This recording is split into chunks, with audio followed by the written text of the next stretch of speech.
Okay, it seems like it's happening. So Seems like. Okay. yeah.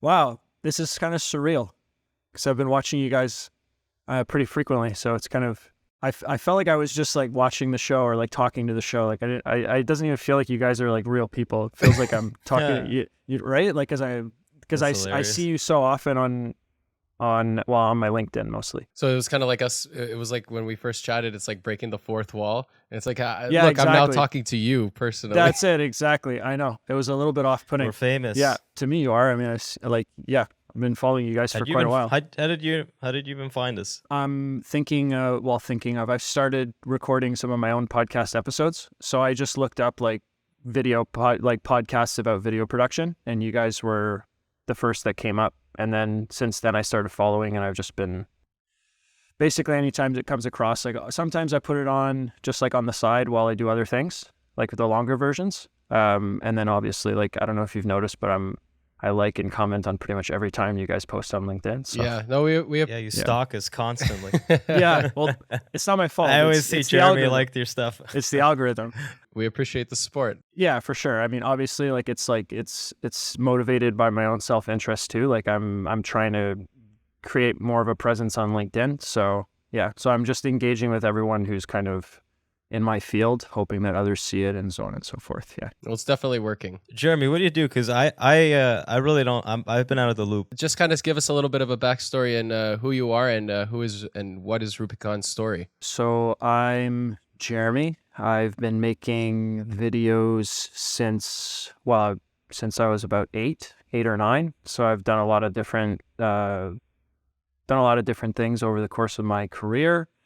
Rubicon Story is 7 years old, and we kind of just started off like everyone. Music videos, moved into little product videos, moved into corporate videos, started getting opportunities to do a little bit bigger things. And then a couple of years ago, we got a pretty cool opportunity to start working with some clients fully remote. And then, I mean, got the opportunity. COVID came along, basically. And yeah, just a lot of companies were shuffling around, and then we ended up getting one really interesting lead, and then that led to another thing. So now I basically have like two main clients that I work with. It's all remote, and I'm kind of like their touch point for all things employee facing video. And then I have two partners, one who's more on it's two things. So there's a software product that we're developing, so he kind of oversees that. And then he also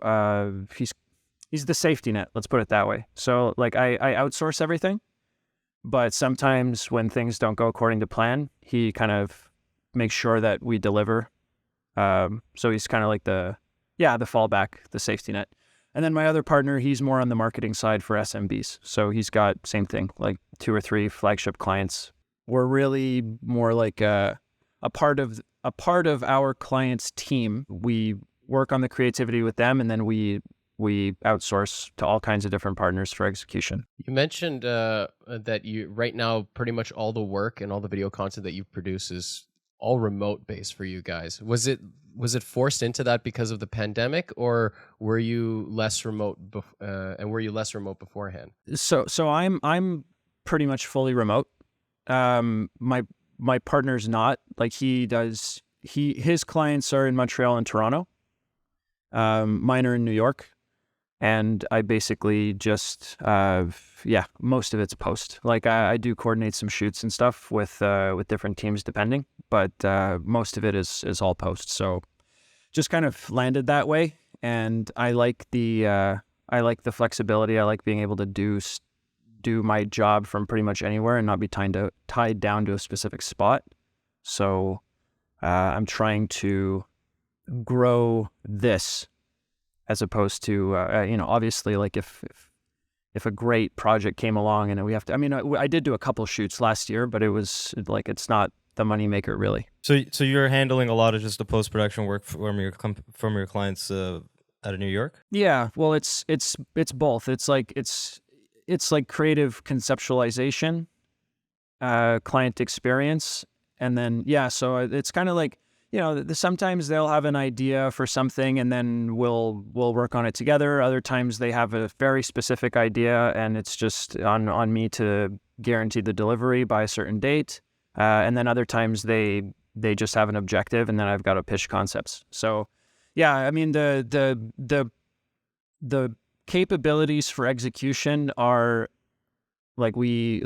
a lot of people can do that. I'm trying to sort of differentiate as a creative expert for employee engagement and this kind of thing. So you're kind of like trying to become part of like different companies, like marketing teams, developing a lot of the pre-production and kind of like basically the idea development. They kind of film and produce it, and then you kind of handle the post side of things in that kind of sense. Yes and no. I mean, we do a lot of animation too, a lot of CG. We do, there's like a lot of like slideshows, but like elevated slideshows. Like I have to buy, like my clients are like on the, high-end fashion, and that one is high-end fashion and the other one is eyewear and eye care. So optical. And it's stuff like, we have 8 people this quarter who are celebrating their 20th anniversary with the company. We need to make a video for our upcoming town hall that commemorates them, and it has to be different than the last one, and it can't be dry, and we want to make people feel something. So I have to like continuously find ways to do interesting internal corporate stuff. And sometimes, it's like an event that we work with a team. We oversee and coordinate a team that's local, and then they shoot it, and then they ship everything to us, and then same thing. What are your methods for overseeing a remote shoot? Like, what are some of the key things you're thinking of or watching out for? To be honest, it's just a list of the materials that we need. So it's teams that are used to doing event recaps and stuff. So I mean, sometimes it's mostly event recaps then for like when you're doing remote. Yeah. If there's a shoot, yeah. And then the other one would be like talking heads. So I mean, if it's a talking head, then sometimes I'll zoom into the actual shoot, but and even like direct remotely. But for event recaps, you can't really do that. So you just kind of, events are pretty straightforward. Yeah, that's it. Exactly. It's just kind of like, this is going to happen. This is going to happen. This is going to happen. Like, this is what the schedule, Make sure you get it. Yeah, like so I don't work with the marketing side. I work with the internal comms side and the employee development and training side. Yeah. So a lot of the videos I do are also like employee training. It's the elevated internal content nowadays. And that's a big part of the video business that a lot of people don't really think of right off the bat when they think video. A lot of the time it's social media content, promotional material, but with a lot of big companies, they have a lot of activities that are internal between different team members that they need to communicate things, and internal video production is a big part of the business, right? Yeah, the budgets aren't very high, like compared to the marketing side, because it's not customer facing. But yeah, like, I mean, for a company that's got even like a couple hundred employees, like it's somewhat worth it. But when you start to talk about companies that have like 5 to 10 to 50,000 employees, it's a big part of it, because that's one of the most effective ways that they can engage. It's one of the most effective ways that they can sort of build an affinity with the brand. Retention is a huge issue for a lot of companies these days. They're calling it like the Great Resignation. This is a couple of years old now, but it's really like a new niche, honestly. Like I think historically internal corporate videos have been known to be pretty boring, and that's kind of like my pitch. It's like, you can do it the boring way, or you can do it the fun, interesting way. You're probably going to want to do it the fun, interesting way, as long as it's cost effective enough. But it's always a question of, again, like it doesn't drive sales. So there's no way to really measure the ROI. It's more just like they're sitting there in the audience and they can see that the people are responding positively, or like it's based on like positive comments, or like, a lot of stuff too is like, even things like, oh, this person just left the company. Goodbye, farewell. We're having like a farewell dinner, and we're going to play this video at the dinner. Or it's going to it's going to be a recap of their entire experience working with the company for the last 10 years. And it's going to be like a parting gift, because they want to maintain good relationships with high level execs in other companies and so on and so forth. So yeah, it's I just kind of fell into it, honestly. It's just like a person who knew someone that we knew just like needed a little Christmas video for like $700, and it was like a 48-hour turnaround. And their existing vendor that they had been working with for 15 years just like wasn't available. So they were just like, "Oh, can you edit this thing?" And they we obviously, because we are not like a big established New York firm, and so they were happy with how above and beyond we went for a simple little Christmas video. It was a lot more than they were used to. And then they had another little one, and so they gave us a chance, and so on and so forth. And they don't work with that vendor anymore. They work exclusively with us. And then the same thing happened with the other client. Yeah. The other client in particular, they used to work with a firm that had like 170 employees and like offices in Santa Monica, New York, and Dallas, and all that. Yeah, it was and it was a long like 10-year long relationship.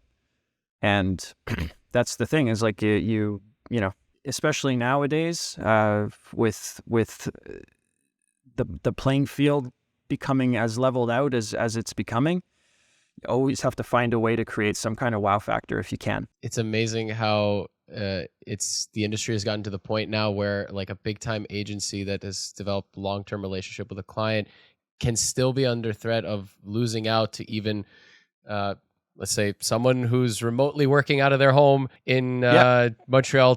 Where are you based right now? Montreal. Montreal, yeah. Just out of Montreal. It's like one guy versus a company of like 100 employees. It's amazing how level the playing field is nowadays, as you put it. Yeah, we're 3 guys with laptops, and we just talk and email. Don't let your clients hear that. Well, no, but I tell them. I mean, that's what I say. It's like, I'm just a guy with a laptop, and I'm here to make sure that everything goes super smoothly, and that we always deliver on time, and that it's always cool. Always creative, always, what is it? It's always creative, always responsive, always competitive. Okay. So competitive meaning competitively priced. So it's like the best bang for your buck. And the reason is because we're super lean, and we're designed for internal corporate engagement. That's kind of like what we're built for. That's your niche at this point. Yeah. Yeah, that's it. And so I'm trying to find new clients, and it's not easy. It's not easy to just like do direct outreach to clients and try to get them to give you a shot. It's because it's like certain departments. What's your biggest hurdle right now with that? The biggest hurdle is, we already have a team. We already have a team that does video. And my only argument is like, yeah, but I think I could do a better job. And they're like, what, you think I'm stupid? You think I didn't hire a good team? You think you're so much better? And what am I supposed to say? You know, Yeah. like the only thing I can say is like, yes, I'm like, we do a better job, but like, that's like, well, okay, well, what, like, who do you think you are? You know, like I don't have like, whereas like, we can do a better job, and we do it for these guys, pretty much. It's like, I don't know, how do you guys like approach a new client and like differentiate from the hundreds of thousands of video production companies? It's like, I mean, we don't really do a lot of outreach. It's more inbound leads that come to us At the moment, yeah. And then by then we just go through our own like pitch that we've developed, right? that's it. Like, I can't think of more than 2 instances where we've reached out to someone and it turned into an actual gig. It's like 98% is just word of mouth. It's like knocking on the door as a salesman, asking, do you need a new vacuum cleaner?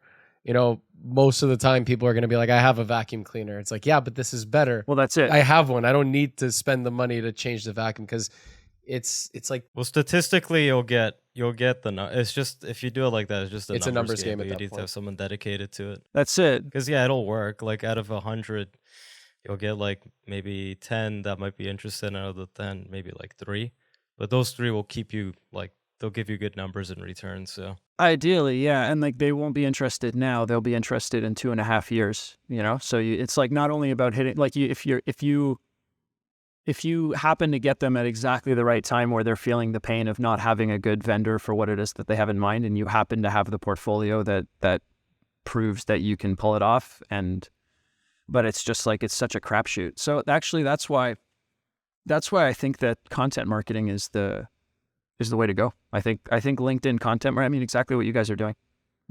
Put out content on a regular basis and position yourself as an expert in some kind of niche, and just invite a bunch of people that are your target customer. Just invite them on LinkedIn and just keep putting out content. with those internal teams, I found that anytime in the past that Dario and I have worked with a corporation that's specifically for internal content, it was always either a referral from someone within our network, or it was just, and you actually, that was pretty much 100% of the time how it was, or someone we worked with in the past moved into that company and needed a video partner, and That's it. But that's like one part of it. The second part of it is a timing aspect. You know, there has to be a good transitionary period, like how you managed to land that fashion client you mentioned, right? It just happened to be a timing aspect of when they needed something on a crunch basis. Someone wasn't available, or their previous one wasn't available, and then you kind of stepped in. So that's really the only way to kind of do that, right? Yeah, you got to be like a crocodile, just kind of like lying in wait and then pounce when there's an opportunity. I mean, you see all kinds of gurus that are selling you these systems for generating leads and build your 5-figure video business in 4 weeks by using my 3 simple techniques. It may be, like the way to go, the way that they do it is position again, a niche, right? So say I make videos for early stage startups in the smart city technology space. And then you set up your landing page so that you know, anyone who is of that profile who's searching Google for whatever, like you find the right combination of keywords and you find the right message and you try to get like the best click-through rate that you can. And then you try to get the landing page with the best conversion and you know, like that's how you do it. But I really like the idea of being able to leverage your creativity, not leverage a message that is, you know, we only do this kind of video. It's not really why I got into video. Like, I know I'm saying that I only do internal engagement stuff, but like, it's still like very broad. I mean, there are all kinds of different things that you can do. Like it's a niche, but it's broad enough. But a lot of people just like say, okay, we do Kickstarter videos for this kind of product. That's the easier way to build a funnel that will generate consistent leads on your behalf. But you kind of have to sacrifice the whole reason why you got into it in the first place a little bit, in my opinion, anyway. Yeah, because you're kind of more so only dealing with one type of content, which is That's productized in a way, and you don't get to deviate too much in terms of like how you're going to produce it because they're looking for that specific type. Whereas like if you picked a broad niche, like say you do only corporate clients, or you only do music videos, or you only do, as you said, internal. It's a type of content, but there's still different types of content within that you can kind of get creative. So you offer different types of solutions and things like that. But then your SEO is not going to be as good because it's too broad, you know? So it's like you sacrifice the whole point of kind of like branding your, I mean, I suppose what you could do is create like 4 or 5 different funnels. So you could look at you could look at your own portfolio and say, okay, well, we tend to do this kind of work. Now let's create an SEO funnel or whatever for this, and so on and so forth. And then I guess it all leads back to like your core website. You'd have like multiple landing pages, multiple websites essentially, and you kind of people do. They do it with cities. Like I see it all the time. Like Video Production Toronto, Video Production Montreal, all these different cities, and then it always leads just to one website. And they're based in like Hong Kong. Does that work? Does that work though in terms of like getting those leads? Do you know if they rank? So I guess it does work, Kyrill. Yeah, it's like that's it. It's like if I mean, I see so many ads for so much shit that I can't believe that this ad is still running. I've seen it running for like 6 weeks now, 8 weeks. How can they afford to run this ad with such a generic offering or such a, like, obviously I don't know, but if it's there, if they're spending on ad spend, they must get some kind of ROI. Like it's, you know, unless so I don't know. Have you checked that? You mentioned those sales gurus. Have you like checked out any of their stuff? Yeah. There's like most of it is geared towards people that are just starting out. So it's, or people that are just, I mean, yeah, like having a video production business is really tough. Like first of all, you have to be able to make good videos and tell a good story. But then there's the whole other side of it, which is like the client relations side and the client development side. And like, just a lot of people aren't that good at doing that. So that's what they do. They say, hey, are you having a hard time making money? I did so-and-so project for X client, and I'm going to tell you, oh yeah, and here are all these testimonials of my students, and this is the process, and they're good. I mean, that's how you do it. Like that is how you do it. It's just like, that's not what I got into it for. I didn't get into it to productize. The funny thing though is that they all say it with like the same kind of hook to kind of get people's attention. I guess it does work, which is, are you only making like $1,000 per video project? Here's how you can make $30,000 plus a month at a minimum, Yeah, right? And that's it. Retainer. Get your clients on retainer. The 0 to 100 marketing tactic, right? Yeah. Well, yeah. What is it? It's full-time filmmaker is the big one. With I forget his name. Which one's that guy? You know what I'm talking about? I know who you're talking about. Yeah, he worked with this other creator back in like the early 2010s, and that's where he kind of like built his like knowledge. And then I guess a few years back he started that full-time filmmaker thing, and I think that one is definitely the biggest resource out there, and they have a lot of marketing money behind it. Yeah, it's like an academy. We had Ryan Kyrill on the last episode. I forget his company. Grow your video business. Grow your video business. And it's something similar to that, but he also does a podcast show similar in a way, kind of like to what we do, but he's by himself. So if you're also curious about another format just with one person, maybe if you want, you could check him out as well. Yeah, absolutely. Did you just record the episode or did you just release it? We just record. We recorded it last week, so it'll be another week or so before it's released. Yeah. So how often do you guys do this? Infrequently. Like it depends on how many people we get lined up, but sometimes we get like we try to do it on a weekly basis, have like maybe one guest per week. We've been thinking about maybe trying to do maybe more than that here and there, but it really depends on how busy we are, who's available, who we've gotten in touch with, and we're trying to reach out to people in different countries too now. So like what percentage reach out to you to be on? Like I reached out to you to be on. As of now, 1% you. Are you serious? Yeah. Yeah. What is it with people? Like, but that's the other thing. No, but actually like I always find it funny when I outreach and some of them say no, and I'm like, it's free. Yeah, it's free. Yeah, exactly. It's free. It's free marketing material. It's a cool experience. Like why people don't help themselves either. Like I don't want to be like pretentious, but I'll just say it. Like on my bio, it says like right at the top, like preferred partner to Louis Vuitton across the Americas.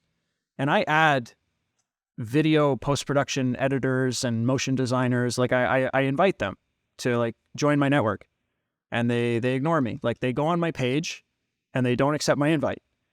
And I'm just like, I'm looking for people to hire. I'm looking to build like, why wouldn't you accept the LinkedIn invite? Like what do you think it's fake, or like,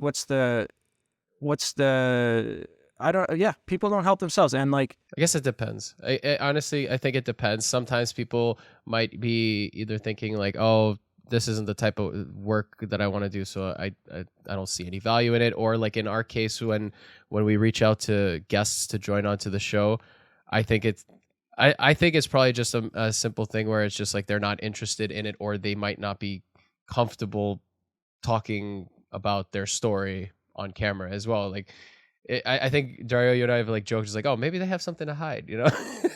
That's what I always think. Well, I was like, what shady thing are you? What is your shady business practice? Yeah, well, actually in Montreal, a lot of companies started off with some pretty shady kind of content. Really? There's quite a few studios here. Story time. Well, just adult content. A lot of studios that have. I was thinking like mafia related stuff. I don't know why I immediately. Mafia related stuff too. Those two things are completely intertwined. Oh yeah, there's a couple videos for like the construction business that was like 100%. Yeah, I mean, like I even know some people that are super open about it. They're like, yeah, we got started doing this kind of content, and we built up our studio. We were able to afford all kinds of cool gear, and then we leveraged that gear to move over into another kind of video. Yeah. Everyone we know started out on weddings. No one we know started out on OnlyFans and moved on from there. What is this, like a Montreal only trend or something? Because we've never heard about this before. I wonder now. Really, it might be because MindGeek.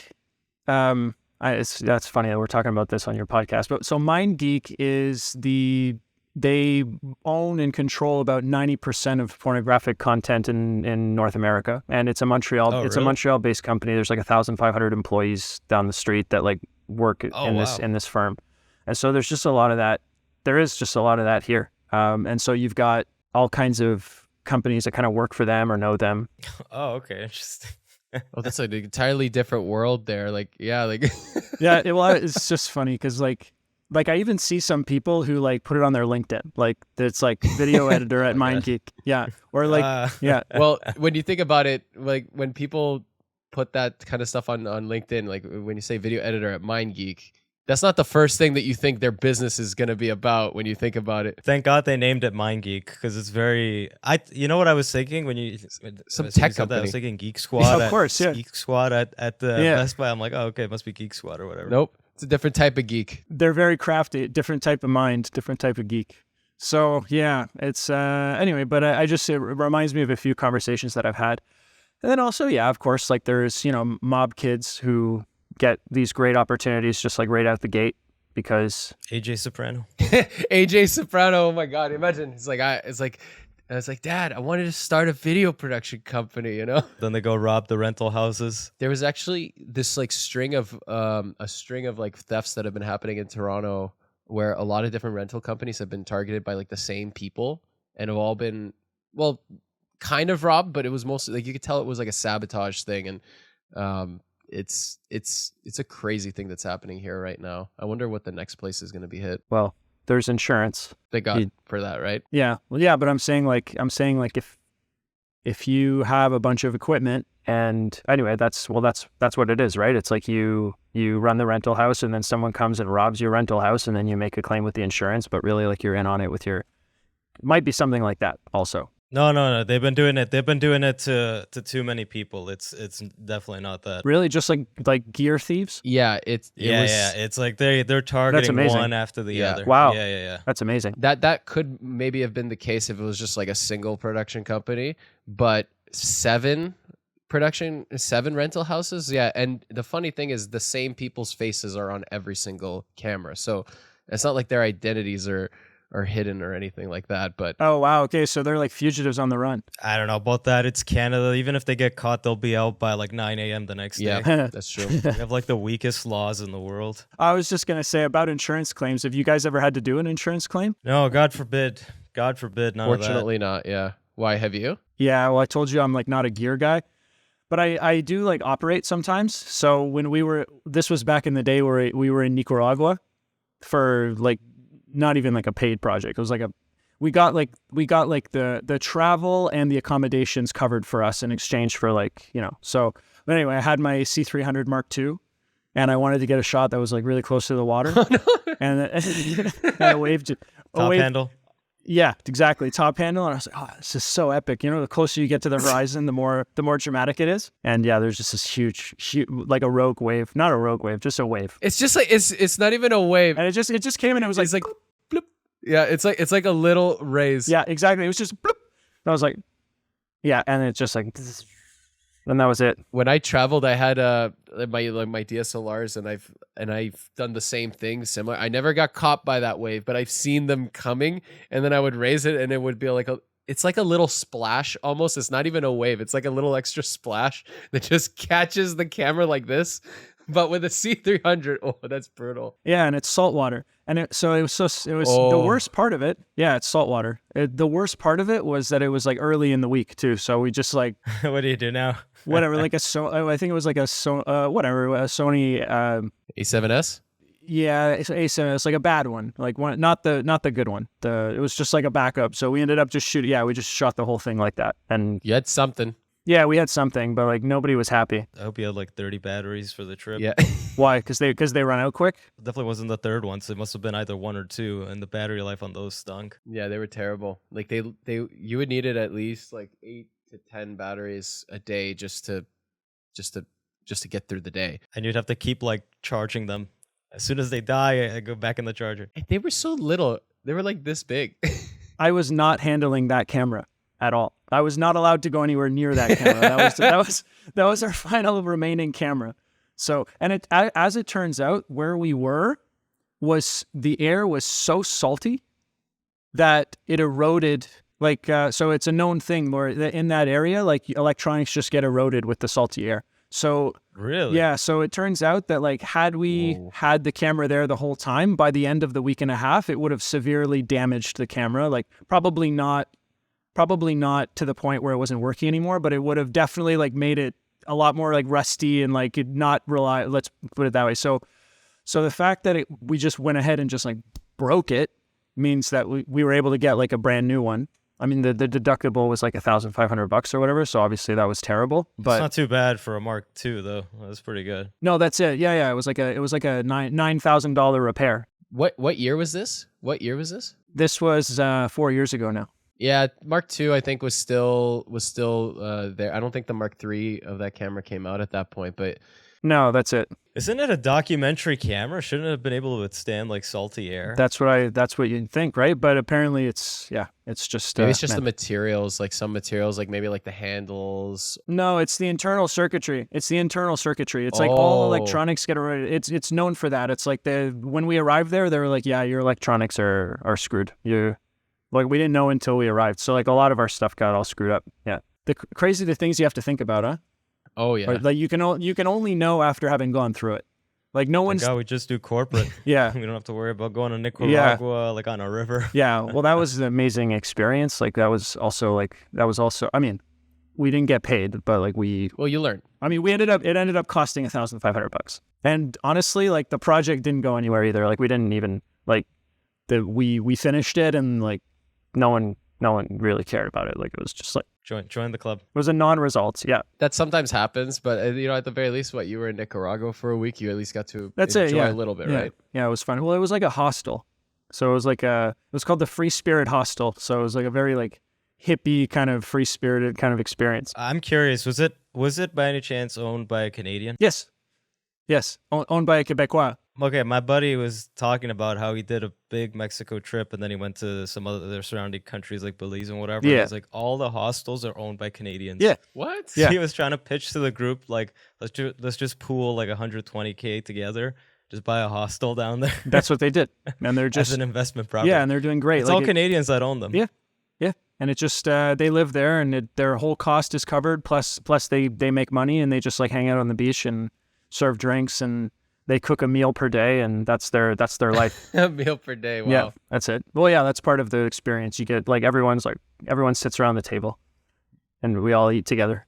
Jeremy, one thing I wanted to also quickly touch upon was because you do a lot of your projects remotely and you're dealing with clients in the US essentially, or even in other cases, how do you go about vetting other crew and team members when you're kind of like trying to work on a certain project? Because since you're remote, you have to rely on other people to kind of execute the production for you, right? So how do you go about that? The production and the post-production. Right.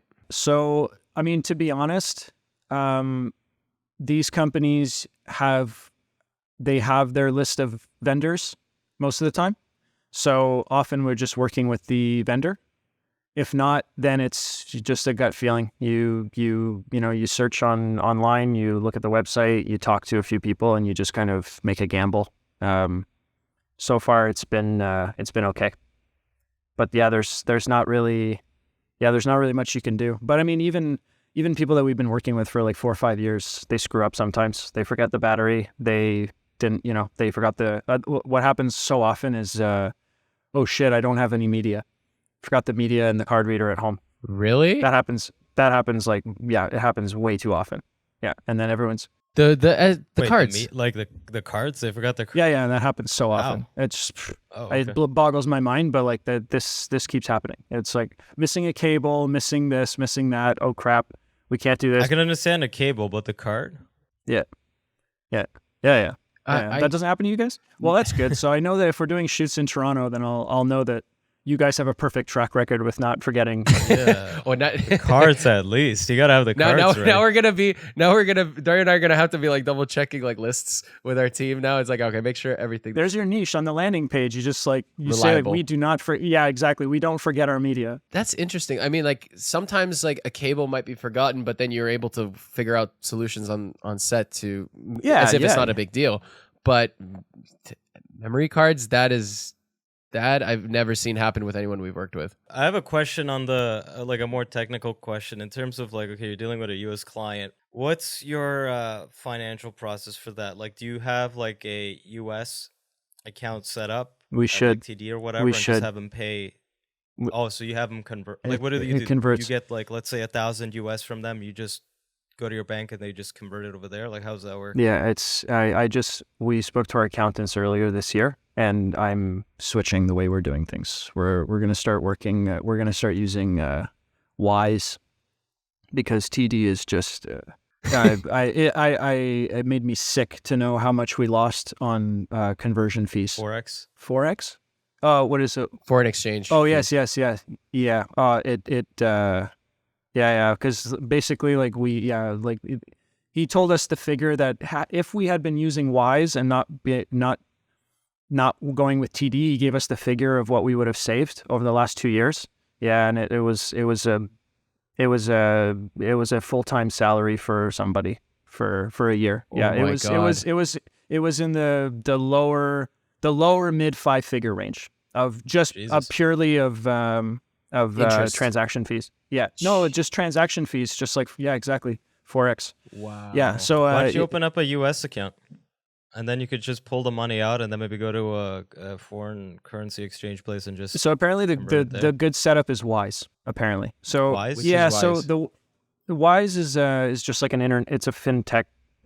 It's like a new fintech thing that's just essentially. I mean, it's for foreign transactions, Mm-hmm. and or it's a bank account pretty much. So because that's the thing is like. There, so apparently there's like the exchange rates that the banks charge, and then there's the actual exchange rate, right? Yeah.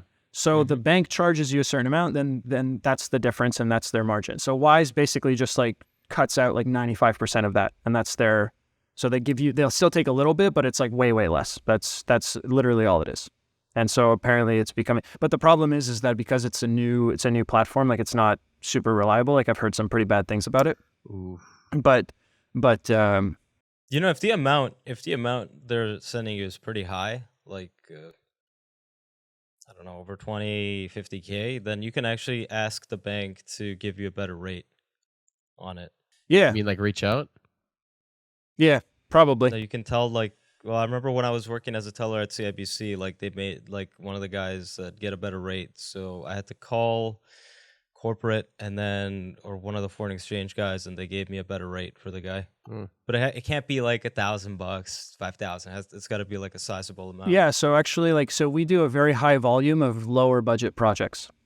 That's actually the thing. Like, it's very rare that I get into it's very rare that I get into let's say like the mid 5 figures. Like I'd say that doesn't happen often. Like if I get into the 5 figures, like I'm pretty happy, honestly. Well, then you might as well just open up a U.S. Bank account and then just do it through there. We're working on it. It's not really me who looks after this. So we just started up with some new accountants like 2 years ago, and like it was such a hassle to like switch everything over. Apparently we'd been doing everything wrong for years, and so we had to like fix all of that and like backtrack over the last 3 years.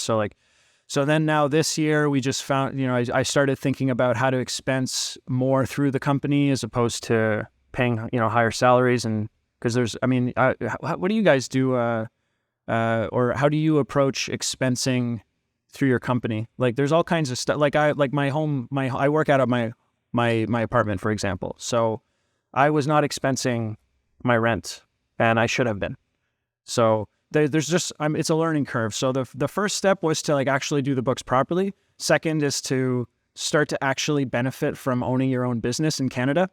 And then now the next thing will be to optimize how we're dealing with foreign payments. So that'll probably be once we just finished tax season now, so that'll be the next step. So either we'll do a U.S. bank account, or I think Wise is going to be the solution. Yeah, because we're having like some projects that that might be involved with like different countries coming up soon, and that's something that Dario and I are trying to kind of figure out and try to set up soon.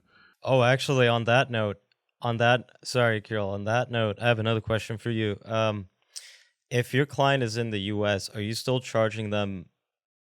Is it 13% tax they have in Quebec? What do they have? No, U.S. clients, you don't charge tax. You don't charge tax, No. right? No.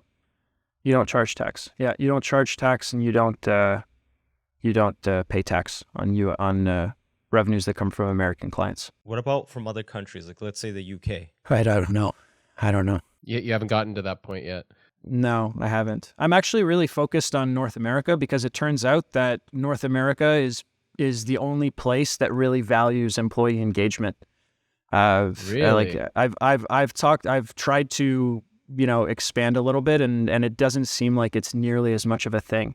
I guess North Americans are more entitled than most, or I don't know what it is, but it seems to be like staying with the company, getting employees to stay with the company and to be motivated seems to be maybe it's because we don't take very many vacations as opposed to Europe. Yeah, they get like 3 months in Europe. They don't need to give them anything else. They have enough rights and benefits over there. Well, that's it, right? So I'm North America focused, really. Well, it's also because a lot of the headquarters for a lot of major companies are based in North America, at least a good majority of them.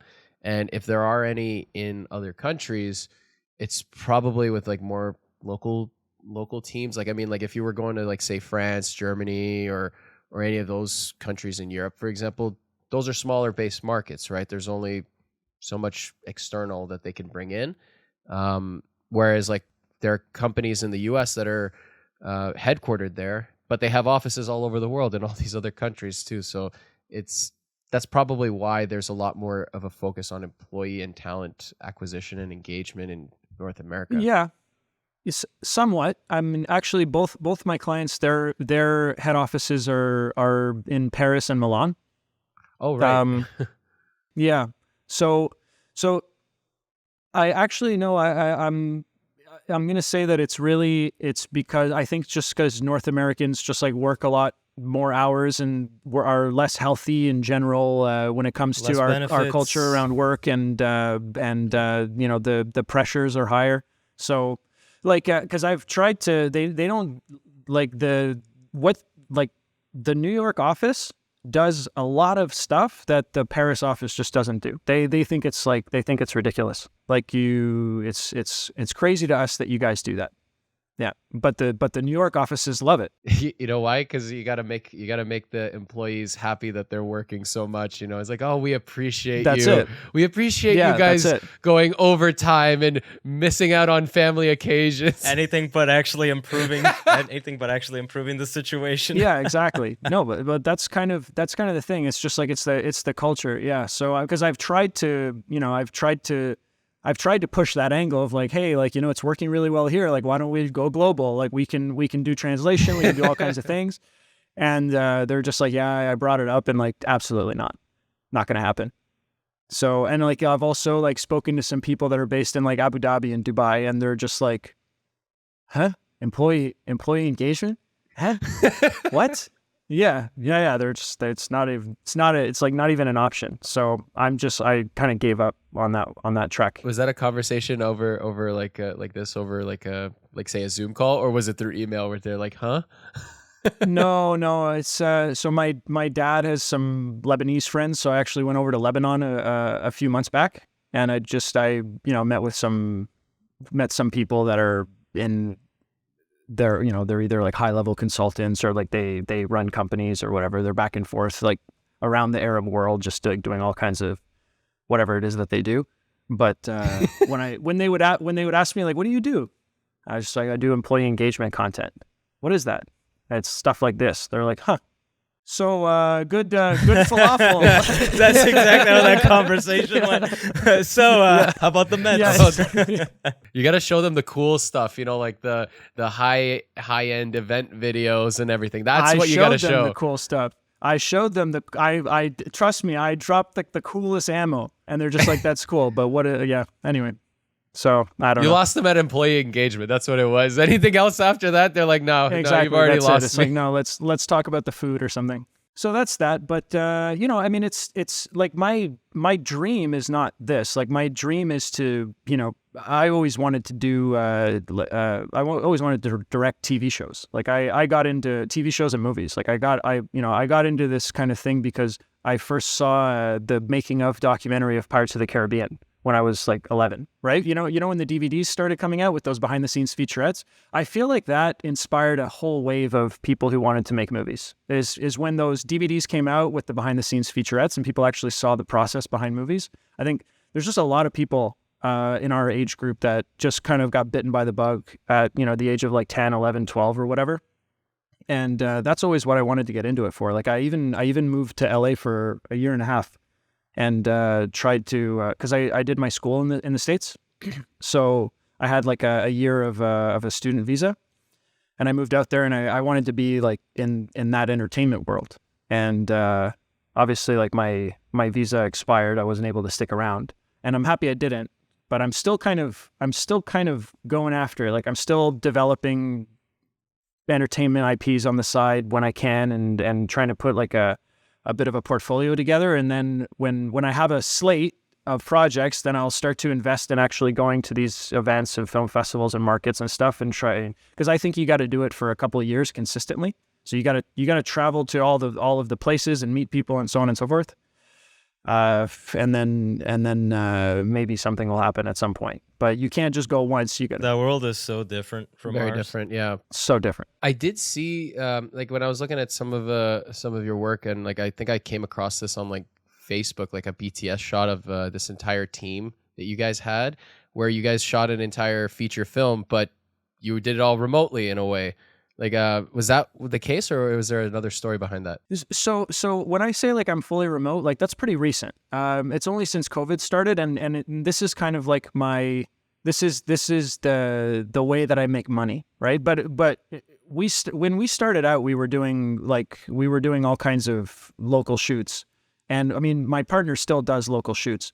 But I guess maybe you saw a shot from, like, I have done features in the past, and I have done, we did a TV pilot where we got all kinds of gear sponsorships, and it was like a 3.5 week shoot, and we were working with actors and everything. I was pursuing that very adamantly early on. Like I produced and directed my first feature when I was 20. Oh, wow. And did the full film festival circuit, and submitted to 50 and only got into 4, and none of them were really that relevant. And I did learn a lot about that side of the business, but just it's just really, really hard to break into. Make money out of it. That's it, right? It's like, so you have to either you go and you work in that field, but I find that if you work in the field, like there's a lot of chance that you just kind of like plateau, like you forever an assistant kind of thing. Like when I was out there, I met so many, people in their early 40s, mid 40s that were still at assistants' desks, like trying to push different projects. And like, it's very much a crapshoot. So that's why I said, like, I'll come back here, like I'll build a production infrastructure, like I'll kind of like build the ladder instead, and we'll develop projects on the side, and then we'll try to do the whole like financing distribution thing, and like do the production and the development. And yeah, but it's like a long road. Like when I was 24, I left and started the thing, Rubicon, with the idea that I was going to put 10 years into it. Just like put my head down and just like hustle and see how far I can go in 10 years. And then I'll kind of like reevaluate if this is the right path. But like it's just, the entertainment industry is a marathon for sure. And I'm certainly not going about it in the way that most people go about it. So fingers crossed, hope that it pays off, but at least also building a business that does like, this more like client-based work. So, and it overlaps, like if you want to make a short, it helps to have worked with all kinds of professionals, for the last 4 or 5 years. Like you can get good people on your project, and you can make something really good for not very expensive because you have all these cool relationships, right? So there is overlap. Where there is no overlap is the financing and distribution side. There's no overlap at all. That's like an entire business in terms of like how you go about that. It's not even like the creation of the product necessarily. It's like, how do you get that in front of eyeballs? Who do you have to grease to get into those film festivals and everything, right? Yeah, exactly. But at this point, like it's kind of like what Dario and I are right now aiming to do is like build our own business, a good foundation and base where like there's consistent work coming in, network with a lot of different creatives and other professionals such as yourself, and and grow a network and see what opportunities come down the road. And yeah, that's really the modern way to go about it now, I guess, in a way. I think so. I really love the concept of like 2 to 5 person teams that trust one another and grow together. And you know, like, because if you're just on your own, you're not really like, people kind of glorify the whole freelancer approach to career, but because you have that freedom, but it's like you can't really like say no to your client. Like if you're busy and you pass like once, even like they may not come back, and so like you're kind of like a slave to the yes a little bit. And then on the other side, it's like going and working for a bigger firm. Like you don't have the autonomy, and you don't really, you know, you got to do what your employer asks of you. But what you guys are doing and what we're doing, how many full time are you? We're just the 2 of us, and then we hired the rest. I was gonna ask you how you have a team of 5 people, right? Or was it 3? So we're 3 producers, like two kind of client facing producers and one back, you know, like safety net guy. Then there's another side of our business, which is the software product that we're developing. And so we hired 2 developers about a year and a half ago. And now one of them is down to part-time because they've kind of completed their tasks, or, you know, we just don't need them as much. So we have one full-time and one part-time who are software developers. So they're not making any money right now. They're just costing money. But we're going to be taking our product to market pretty soon, and then we'll see how that goes. What kind of product is this? So it's a client experience toolkit, pretty much. So for professional video creators. So the idea basically is that, especially now that the playing field is leveling out with all kinds of, I mean, you know, remote work, AI tools, all this kind of stuff, the relationships that you're able to build with your clients and the trust that you're able to build, and the essentially, you know, like in Mad Men, right? It's like you bring someone into the corner conference room overlooking New York, and you hand them a glass of scotch and you give them a cigar, and then like you make them feel good, right? That's a big part of our business, is just like making clients feel good and making clients, like, building that trust, right?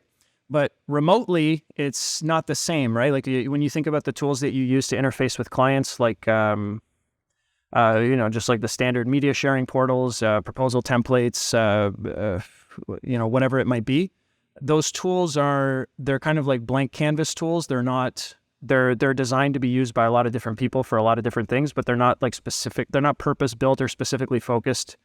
They're not designed to make it easier for video professionals to communicate their vision, their pricing, their process in a kind of seamless way with an elevated client experience, like through an elevated client experience. So it's kind of like, how do you get the Mad Men effect, but remote, through just by kind of like improving the way that you communicate and deliver client experience around your project, all the way from like the first touch point to the very end, and so on and so forth. So we bring a lot of different, it's like a lot of different gadgets that we kind of, it's like a Swiss Army knife a little bit, like with all kinds of interconnected gadgets that help you avoid all kinds of issues around misalignment, miscommunication, these kinds of things. Because I felt like there was a lot of stuff that I wanted to be able to do, and a lot of ways that I wanted to be able to communicate that I couldn't using the existing tools. So that's where the idea came from. And then, you know, we put some Figmas together. We did about 75 customer interviews. We kind of honed in on what features people thought were particularly innovative or could be potentially useful. And we believed in it enough to start developing the thing. So we actually raised money from, we got a bunch of public financing for it.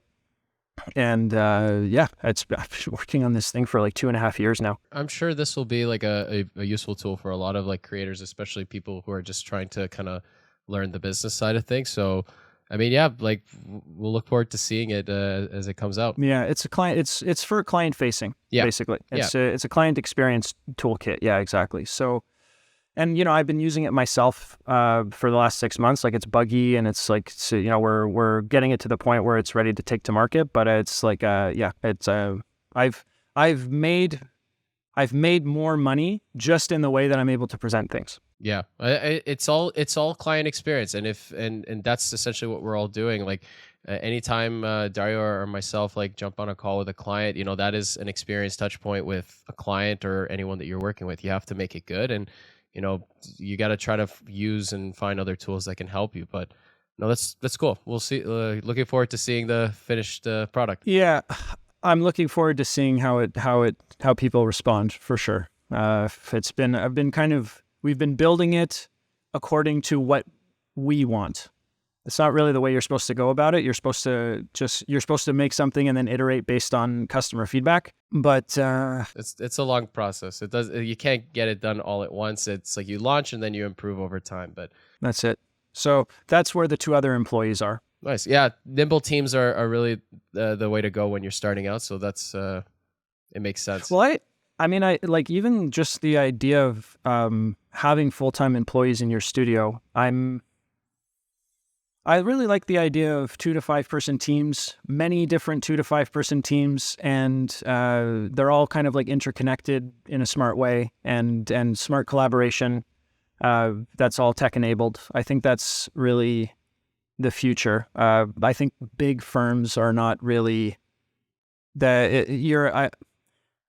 I think it just costs a lot more to get the same level of innovation and dedication and care.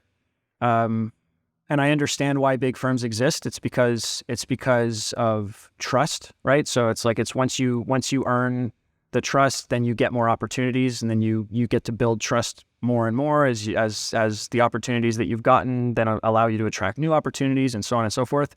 And eventually, these opportunities all kind of consolidate around a few. Right, it's like 90% of the budget goes to like 10% of the agencies, and like 90% of the spend goes to 10% of the agencies. It's because the stakes get high, and there's only a certain amount of firms that have the trust, right? So I understand why it is the way it is, but I think given what's possible now with platforms and everything, I feel like there's a huge boom in solopreneurship, and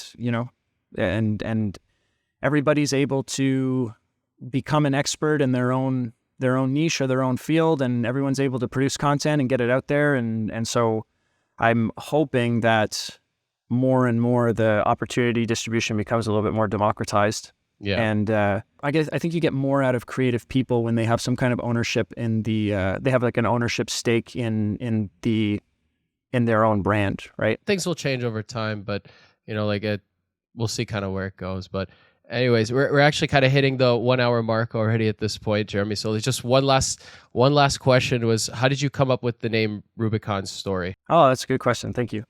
So so it's based on the story from antiquity. So there was a moment where Caesar was kind of he was off, conquering all the barbarians and stuff, and then at one point Rome started to sort of collapse in a pool of debauchery. And so he brought part of his army back, and the idea was to purge the city and kind of clean up, basically. So it's just this like big like internal massacre of his own people. And there's a very famous moment where his army was crossing the Rubicon River, which is a very small little nothing river. But as they were crossing the river, he famously said, "The die is cast." The die is cast means we've passed the point of no return. We've committed to doing this, and there's no going back. And come hell or high water, we will see this through. And so that really, that's what the idea of Rubicon. I mean, and the Rubicon story is a known story. Like the Rubicon means to pass the point of no return. So I believe that if you're going to be successful in this industry, you cannot have a plan B. You have to have nothing but a plan A. And you need to be ready to put yourself in a situation where you're really feeling the pressure, because otherwise you will not have the fortitude to break through the barriers and actually reach the promised land. So one person who I really look up to is Shonda Rhimes. And Shonda Rhimes, basically, she said, if there's anything else that you even kind of want to do, do that. Yeah. So just focus on the one goal and then that's it, right? Yeah, and even if you kind of are interested in something else, that means that you don't have what it takes to actually make it in this thing. You have to be laser focused. Nothing else is an option, and don't give up because you have nowhere else to go. And I like that. Of course, it's extreme. So I'm not saying that practically speaking, this is the right way for everybody. But there's something to be said about that deep commitment and not giving yourself an out. That cutting ties to it. It's the idea behind it, which is interesting. So cool. Thanks for sharing. So that's I like Rubicon. it. Yeah, That's awesome, that's man. it. Nice. Yeah. Well, Jeremy, thanks for joining us on the show, man. That's been great. Of course. Thanks so much for having me, and it was really, really nice to meet you guys. And also, I'm going to keep engaging with what you guys are doing. I think it's awesome, and I would love to, have an opportunity to work together at some point. I'm always kind of keeping my ear to the floor for opportunities to work with people, and I think you guys would be pretty high on the list. Let's put it that way, because Just keep it on your head. Yeah. I think anyway, just it's cool. Like I love it when people take initiative to actually do something different, and yeah, I think you guys are fantastic. Appreciate it, man. Thanks. Yeah. All right. Cool. Thank you, Jeremy. We'll keep All in right. touch and take care. You got it. Thank you.